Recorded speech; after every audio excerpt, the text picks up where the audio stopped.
अस्सलामुअलैकुम। प्रोफेसर रियाज बलूच के साथ हाजिर खिदमत हूँ।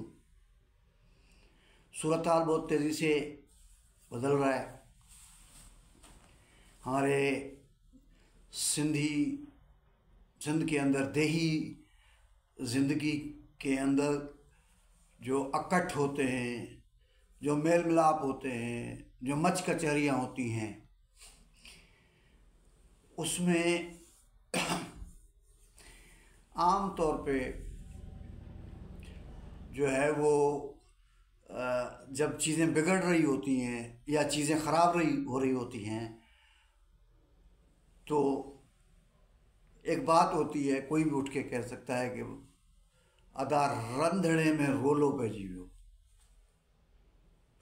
या ये कहते हैं कि भाईजान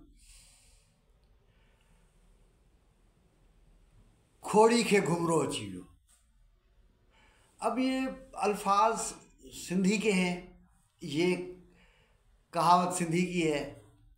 अब ये मेरे के लिए या किसी के लिए भी मुमकिन नहीं है उसका आपको एज इट इज़ जो है वो मैंने बताए, लेकिन हम आपको ये बता सकते हैं कि इनका कहने का मकसद क्या है, ये क्यों कहा जाता है। भाई, रंधने में रोलो का मतलब तो ये है कि जो किचन के मालिक हैं, जो बावर्ची खाने के मालिक हैं, उसमें ही गंद पड़ गया है भाई। अब क्या होगा? अब ना खाना पकेगा, ना मेहमानों को सर्व होगा, ना कोई किचन में कोई अच्छी चीज़ होगी, बस यूं ही मामला ख़राब होते रहेंगे। और दूसरे का मतलब भी कुछ इसी तरह का है कि आप एक पाइल यानी एक उभार है किसी चीज़ का, वो खाने का है, दिखने का है, किसी चीज़ का भी है। कोई एक फातरुलतर, कोई नीम बेवकूफ़ आए और आनन फानन जो है उस पहाड़ पे जो या जो पाइल है, जिसको खोड़ा बोलते हैं सिंधी में, उसको यूँ हाथ मारे और सारा तितर बितर कर दे चीज़ों को। अभी तो आप समझ गए होंगे कि मेरे दोनों जो मिसल थे, या जो देही ज़िंदगी के अंदर ये दो जो मिसल हैं कहे जाते हैं, तो उसका मतलब बहुत ही गहरा और उसके असरात काफ़ी दूरस्थ नताइज के हामिल होते हैं। इतनी सी बात है। अब ये मुझे कहने की ज़रूरत क्यों महसूस हुई? 3 मेजर पार्टियां उभर के सामने आई हैं।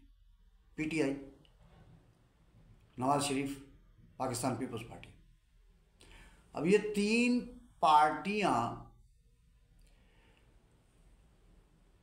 बिल्कुल ही एक तरह से अलग अलग सोचों की हामिल हैं। पीटीआई बगैर किसी मुआशी और इक़्तिसादी प्रोग्राम के कौमी वक़ार की जंग लड़ रही है, बकौल उनके कि जी कौमी खुद मुख्तारी और कौमी वक़ार की जंग लड़ रही है। पीपल्स पार्टी के पास थोड़ा बहुत सिस्टम के अंदर रहते हुए कुछ इक़्तिसादी प्रोग्राम है। नवाज शरीफ की एरोगेंसी है, पंजाब से ताल्लुक़ रखने की खिफ्त है, और जाहिर सी बात है, इसमें कोई शक वाली बात नहीं है कि पंजाब का जो कौमी सरमायादार है, जो पंजाब के अंदर जो है वो सनतकारी चाहता है, जो पंजाब के अंदर इंफ्रास्ट्रक्चर डेवलपमेंट चाहता है, जो पंजाब के अंदर मेहनतकश तबके का इस्तेहसाल करके अपनी जेबों में चीज़ें भरना चाहता है, वो तो ज़ाहिर है इसकी हिमायत कर रहे हैं। लेकिन मेरे भाई, वो जो दूसरी तरफ आज़ाद कैंडिडेट्स हैं, उनकी भी बड़ी सरपरस्ती है। आप ऐसे मत समझें कि वो ऐसे जो बैठा हुआ है अंदर भाई साहब जेल के अंदर, या उसके जो इंडिपेंडेंट कैंडिडेट हुए हैं, कोई उनकी कोई जादुई शख्सियत है तो उस वजह से सब हुआ है। ऐसा नहीं है।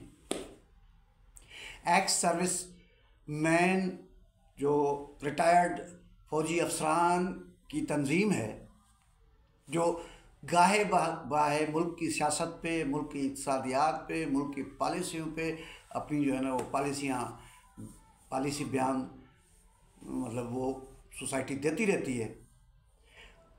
बज़ाहिर वो अनऑफिशियल, उसकी कोई ऑफिशियल हैसियत नहीं है मुल्क की रियासती निज़ाम में, लेकिन कहा यह जाता है या समझा यह जाता है कि उनकी जो पॉलिसी गाइडलाइन है बुनियादी तौर पे जहां ऑफिशियली नहीं कहा जा सकता तो इस ज़रिए से इसको कहलवा के या कह के तो पैगाम रसानी का या किबला दुरुस्त करने का या किसी और मायनों में आप इसको ले सकते हैं कि वो उसके एक आले के तौर पे या एक फोरम के तौर पे इसको इस्तेमाल किया जाता है। तो मामला बड़े ख़तरनाक हैं। उन्होंने जो मुतालबे किए हैं अभी पिछले दिनों, उसका तो मैं मतलब इजहार भी नहीं कर सकता। सारों ने टेलीविज़न पे, अखबारात में बड़े भरपूर अंदाज से देखा।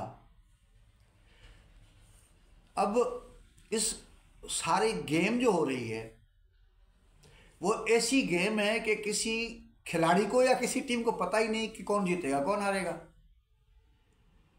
वो जो पीछे गेम खिलाते हैं रेफरी के या जो कुछ है, उनको भी पता नहीं है। ये दिलचस्प, इस मुल्क की तारीख की पहला दिलचस्प मैच है जिसका कुछ किसी को पता ही नहीं है। हर एक अपने अपने हिसाब से जो है ना वो हारा भी हुआ है और अपने ही तौर पे खुद को जीता हुआ समझ भी रहा है। ये है सारी सूरत हाल। ये मामला चलेगा कैसे आगे? अब पीर साहब पगाड़ा ने भी 3 दिन इंतखाबात के बाद खामोशी अख्तियार की और 3 दिन के बाद जो है उन्होंने भी मतलब जो है वो एक धरने का एहतमाम किया GDA के प्लेटफार्म से। और GDA के सारे जो दूसरे लोग थे जो पावर शेयरिंग के लिए एक तरह से जो है वो पीर साहब के कंधे को इस्तेमाल करना